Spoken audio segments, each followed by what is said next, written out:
बच्चों, कनेक्टेड में आपका स्वागत है। बच्चों, आज हम पढ़ेंगे पाठ बसेरा ऊंचाई पर। इस पाठ में हम यह निम्नलिखित चीज़ें सीखेंगे।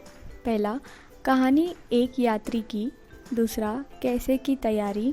तीसरा, ठंडा रेगिस्तान। चौथा, दुनिया की चोटी पर लोगों का बसेरा।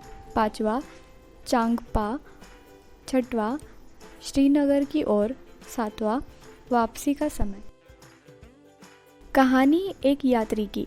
मैं हूँ गौरव जानी और यह है लोनर, मेरी सबसे बढ़िया साथी, मेरी मोटरसाइकिल।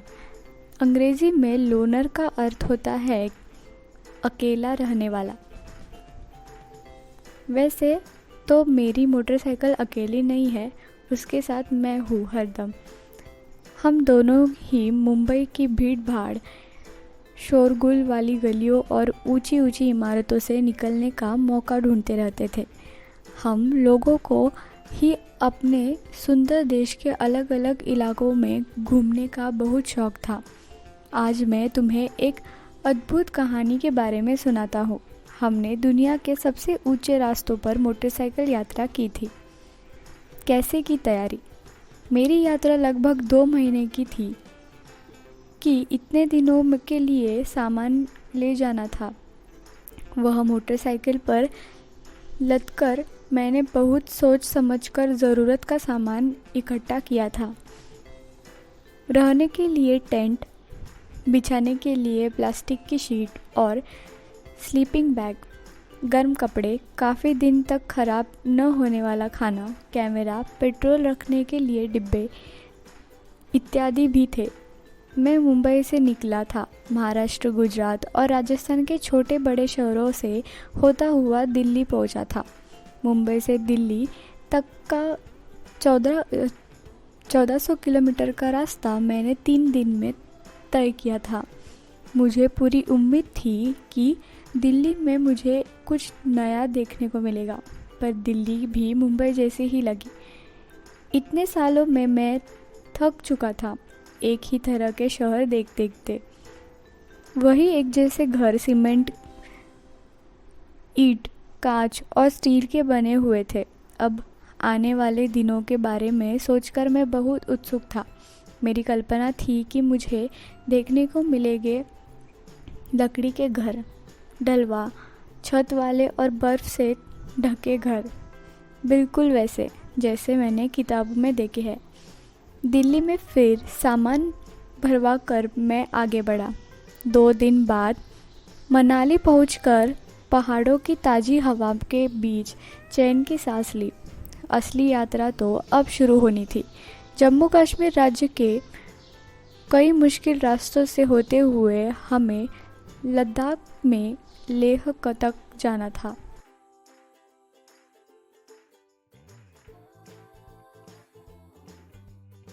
मेरा नया घर। मैं और मेरी लोनर आगे बढ़े जा रहे थे। मुझे सिर्फ भरपेट खाना चाहिए था और रात की ठंड से बचने के लिए टेंट। मेरे छोटे से नायलॉन के टेंट में इतनी ही जगह थी कि सिर्फ मैं सो सकूं। रात के समय मेरी मोटरसाइकिल टेंट के बाहर पहरा देती थी। सुबह की ठंडी हवा और चिड़ियों की चहक से ही रोज आँख खुलती थी। बच्चों, क्या तुम कभी टेंट में रहे हो? कहाँ, कैसा अनुभव था?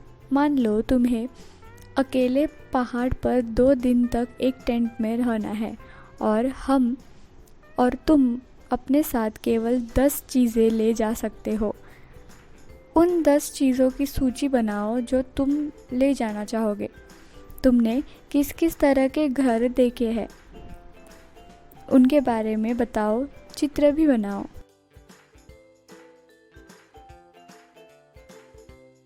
ठंडा रेगिस्तान। आखिरकार मैं और लोनर लेह पहुंच ही गए थे। अजब अनूठा था। यह इलाका सूखा मतलब और ठंडा रेगिस्तान था। लद्दाख में बहुत ही कम बारिश होती है। वहाँ दूर दूर तक बर्फ से ढके पहाड़ और सूखा ठंडा मैदान दिखता था। मैंने लेह शहर की एक शांत गली में सफ़ेद पत्थर के सुंदर मजबूत घरों को देखा था। थोड़ा आगे बढ़ा तो कुछ बच्चे झूले झूले यानी स्वागत स्वागत चिल्लाते हुए मेरा पीछा करने लगे थे। वो लोनर को देखकर बहुत हैरान थे। सभी मुझे अपने अपने घर ले जाना चाहते थे। ताशी के घर। गैरव ने बताया कि ताशी का जोर चला और वह मुझे खींचकर अपने घर ले गया था। उसका घर 2 मंजिला था। वह पत्थरों को काटकर एक के ऊपर एक रख कर बना था। उन पर मिट्टी और चूने से पुताई की हुई थी। अंदर से घर छप्पर जैसा लग रहा था। हर तरफ घास घूस फूस पड़ी हुई थी। ताशी मुझे लकड़ी की सीढ़ियों से पहली मंजिल पर ले गया था। उसने बताया कि वह और उसका परिवार ऊपर की मंजिल पर रहते थे।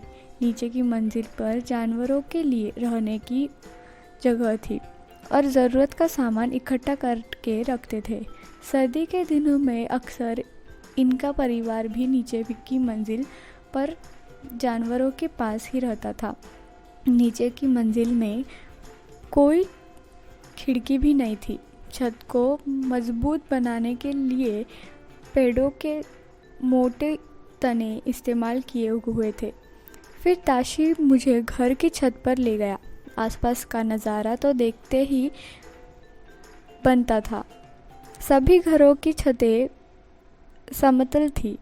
कहीं लाल मिर्च सूखने के लिए फैली थी तो कहीं सीताफल और मक्का, किसी छत पर धान के ढेर लगे थे तो किसी पर उपले सूख रहे थे। ताशी ने बताया कि छत उनके घर का सबसे महत्वपूर्ण हिस्सा है। यहाँ गर्मियों की तेज़ धूप में ही बहुत सारी फल सब्जी सुखा ली जाती है। ये ठंडे दिनों में इस्तेमाल होती है जब फल सब्जी नहीं मिल पाती है। सोचो यह किन महीनों में होता होगा और क्यों। वहाँ खड़ा मैं सोच रहा था कि किस तरह उसके घर का हर हिस्सा एक खास सोच से बनाया गया था, बिल्कुल वहाँ के मौसम और लोगों की ज़रूरत के अनुकूल। मुझे यह समझने में देर नहीं लगी कि मोटी मोटी दीवारें, लकड़ी के फर्श और लकड़ी की छत ही ठंड से बचाते होंगे।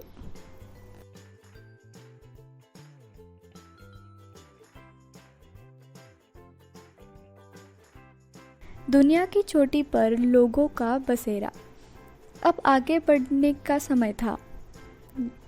टेढ़े मेढ़े साकरे पहाड़ी रास्ते से होते हुए मैं बहुत ऊंचाई पर जा रहा था। कहीं सड़क तो कहीं बड़े बड़े पत्थर थे। लोनर का चलना मुश्किलों से भरा था। अब मैं चांगथांग इलाके की ओर बढ़ रहा था। लगभग 5000 मीटर की ऊंचाई पर बना यह मैदानी इलाका बिल्कुल सुनसान और पथरीला था। इतनी ऊंचाई पर सांस लेने से भी मुश्किल हो रही थी। मेरे सिर में दर्द होने लगा और बहुत कमज़ोरी महसूस होने लगी थी। फिर धीरे धीरे ऐसी हवा से मैं सांस लेने की आदत सी पड़ गई थी। मैं कई दिन तक यहाँ मोटरसाइकिल पर घूमता रहा, लेकिन दूर दूर तक कोई भी दिखाई नहीं पड़ता था। न ही कोई पेट्रोल पंप, मैकेनिक, कुछ नहीं।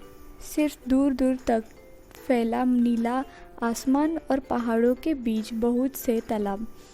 कई रातों और कई दिन बीत गए। मैं अकेला ही बढ़ रहा था।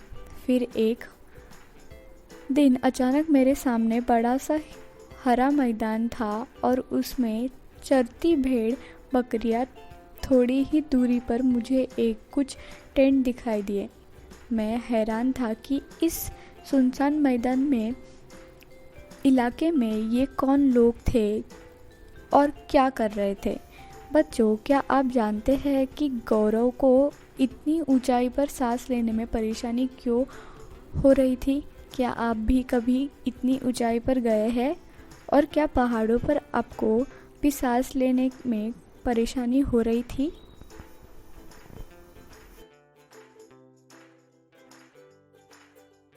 चांगपा। फिर उसने बताया कि वहाँ मैं मिला नामक ग्याल से, उन्हीं से मुझे चांगपा के बारे में पता चला था। इतने बड़े इलाके में सिर्फ 5,000 लोग चांगपा घुमतू लोग थे जो हमेशा एक ही जगह पर नहीं रहते थे। अपनी भेड़ बकरियां के झुंड को लेकर पहाड़ों में हरे मैदानों की खोज में घूमते रहते थे। इन्हीं जानवरों से इन्हें अपनी ज़रूरत का सामान मिल जाता है। दूध, मांस, टेंट के लिए चमड़ा, स्वेटर और कोट के लिए ऊन आदि। भेड़ बकरियां ही इनका सबसे बड़ी पूंजी थी। जितनी भेड़ बकरियां उतना ही ऊंचा परिवार का स्तर। चांगपा खास तरह की बकरियां पालते थे जिनके बालों से दुनिया की मशहूर पश्मीना ऊन बनती है। जितनी ठंडी और ऊंची जगह होगी, इन बकरियों के बाल भी उतने ही ज़्यादा और नरम होते हैं। इसलिए चांगपा इतने मुश्किल हालत में भी इतनी ऊंचाई पर रहना पसंद करते थे। यही है इनकी ज़िंदगी। मैं मोटरसाइकिल पर तो अपना थोड़ा ही सामान लाया था, लेकिन ये लोग अपना पूरा घर और सामान घोड़े और याक पर लाद कर घूमते हैं। जब आगे बढ़ना हो तो ये सिर्फ 2.5 घंटे में अपना डेरा समेट कर निकल पड़ते हैं। जहाँ ठहरना हो वहाँ कुछ ही देर में ये अपने टेंट गाड़ लेते थे और इनका घर तैयार हो जाता था।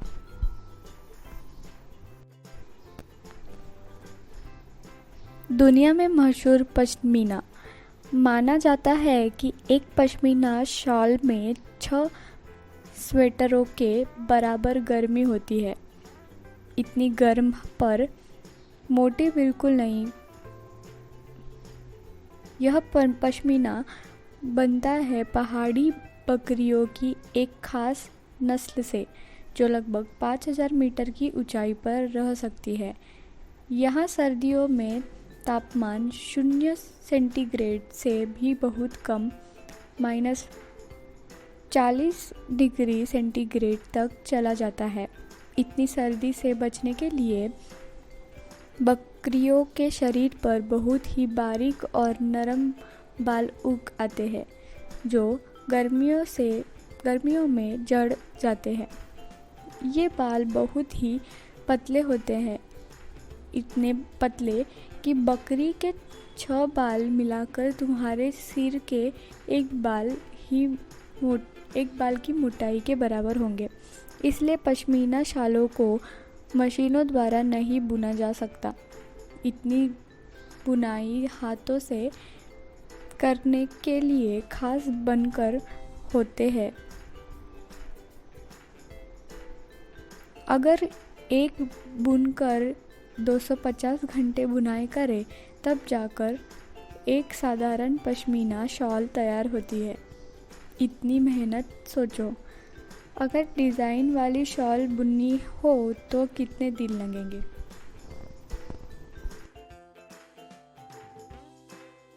आपका स्वागत है कहते हुए नामग्याल मुझे बहुत बड़े तिकोने टेंट में ले गया था। यह अपने टेंटों को रेपो कहते थे। याक के बालों से बुनाई करके चांगपा पट्टियाँ बनाते थे जिन्हें सिल कर जोड़ लेते थे। ये बहुत मजबूत होती है और गर्म भी। मैंने देखा कि ये पट्टियाँ 9 इंडियोस के सहारे ज़मीन से बांधी थी। टेंट लगाने से पहले ज़मीन में 2 फुट गहरा गड्ढा खोदते हैं। फिर गड्ढे के आसपास ही ऊंची ज़मीन पर टेंट लगाते थे। टेंट में घुसने पर मैंने पाया कि वह खूब ऊंचा था और मैं आराम से सीधा खड़ा हो सकता था। अपने टेंट में मैं ऐसा नहीं कर पाता था। रेबो अंदर से मेरे मुंबई वाले फ्लैट के एक कमरे जितना बड़ा था। 2 लकड़ी के बड़े डंडों के सहारे खड़ा था। रेबो की बीचों बीच एक खुला छेद था जहाँ से चूल्हे का धुआं बाहर जा सकता था। नामग्याल ने बताया कि इनके टेंट का डिज़ाइन 1000 साल से भी पुराना था। इससे टेंट में रहने वाले चांगपा ठंड से बचे रहते थे। ठंड भी कैसी, सर्दियों में यहाँ का तापमान 0 से कई डिग्री नीचे चला जाता था और हवा भी बहुत तेज चलती थी।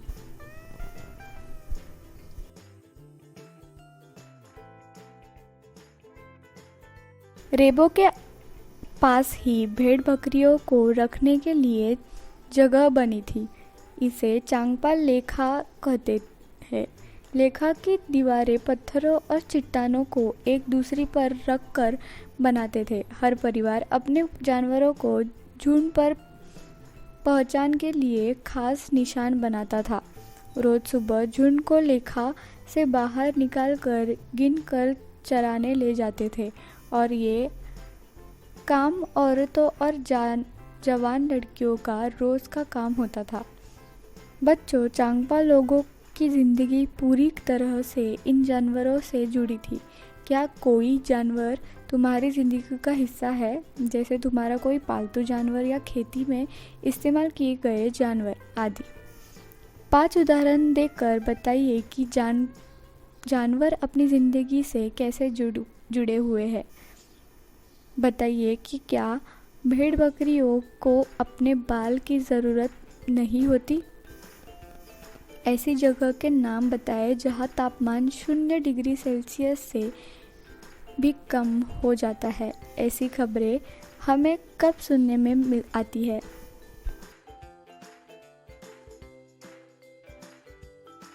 श्रीनगर की ओर।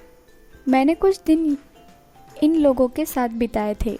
न चाहते हुए भी आगे तो बढ़ना ही था।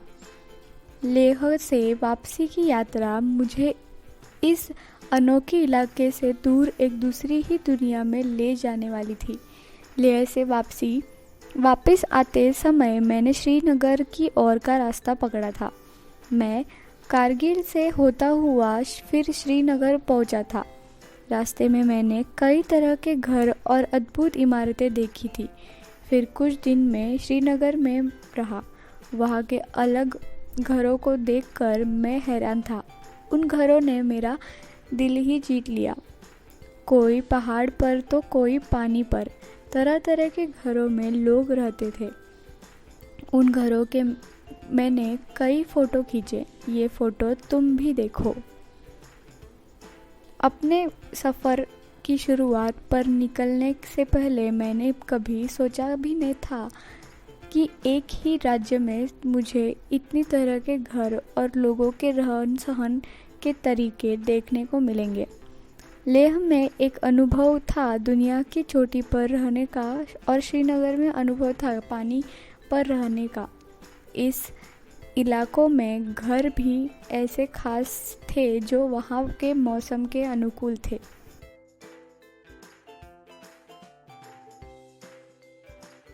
वापसी का समय। फिर आगे बढ़ने का समय आ गया था। इस बार जम्मू शहर से होते हुए जाना था। अब फिर वैसे ही घर देखे जिन्हें देखकर मैं पड़ा हुआ हूँ। वही सीमेंट, ईंट, कांच और स्टील।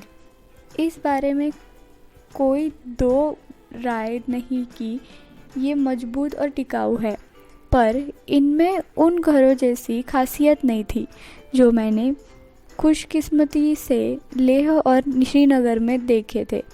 फिर से उतना ही लंबा वापसी का सफ़र करके मैं और लोनर मुंबई पहुंचने ही वाले थे। मुंबई शहर की भीड़-भाड़ वाली सड़कों पर लोनर वापसी नहीं आना चाह रही थी। मेरा मन भी भारी हो रहा था, पर अंदर से दिल में एक खुशी थी इतना कुछ अनोखा और नया मैं अपनी यादों और अपने कैमरे में कैद कर लाया था। और यह अंत थोड़े ही है।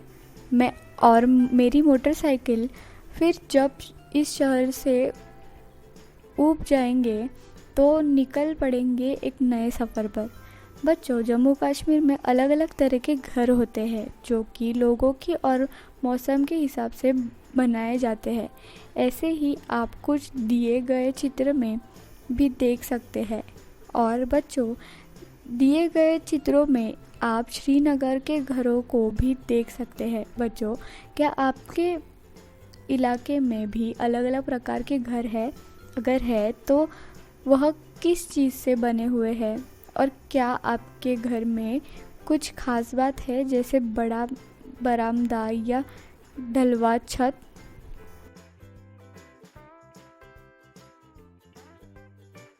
चलिए बच्चों, अब दिए गए चित्र में देखिए, यह लकड़ी और मिट्टी के घर है जिसमें सर्दियों में कोई नहीं रहता। बस गर्मियों में बकरी चराने वाले लोग यहाँ रहते हैं और बकरियों को ऊंचाई पर चराने ले जाते हैं। चलिए बच्चों, अब इस पाठ के कुछ प्रश्न देखते हैं। पहला, गौरव जानी ने अपनी मोटरसाइकिल का क्या नाम बताया था? दूसरा, मुंबई से दिल्ली तक का रास्ता कितने किलोमीटर का था और गौरव ने यह कितने दिन में तय किया था? तीसरा, ताशी का घर कैसे बना हुआ था? चौथा, गौरव को रेबो को अंदर से देखकर क्या कहा था? पांचवा, श्रीनगर में लोग कहाँ पर बने घरों में रहते थे? चलिए बच्चों, प्रश्नों के ऊपर दिए गए प्रश्नों के उत्तर देखते हैं। पहला, गौरव जानी अपनी मोटरसाइकिल को लोनर कहते थे। दूसरा, मुंबई से दिल्ली तक का 1400 किलोमीटर का रास्ता उन्होंने 3 दिन में तय किया था। तीसरा, वह पत्थरों को काटकर एक के ऊपर एक रखकर बना था। उन पर मिट्टी और चूने से पुताई की हुई थी। अंदर से घर छप्पर जैसा लग रहा था। हर तरफ घास फूस पड़ी हुई थी। चौथा, रेबो अंदर से मेरे मुंबई वाले फ्लैट के एक कमरे जितना बड़ा था। पांचवा, कोई पहाड़ पर तो कोई पानी पर तरह तरह के घरों में लोग रहते थे। स्लाइड 16। तो बच्चों, हमारा आज का पाठ यहीं पर समाप्त होता है। आशा करती हूँ कि आपको खूब मज़ा आया होगा। अगली कक्षा में मिलते हैं एक नए पाठ के साथ। धन्यवाद।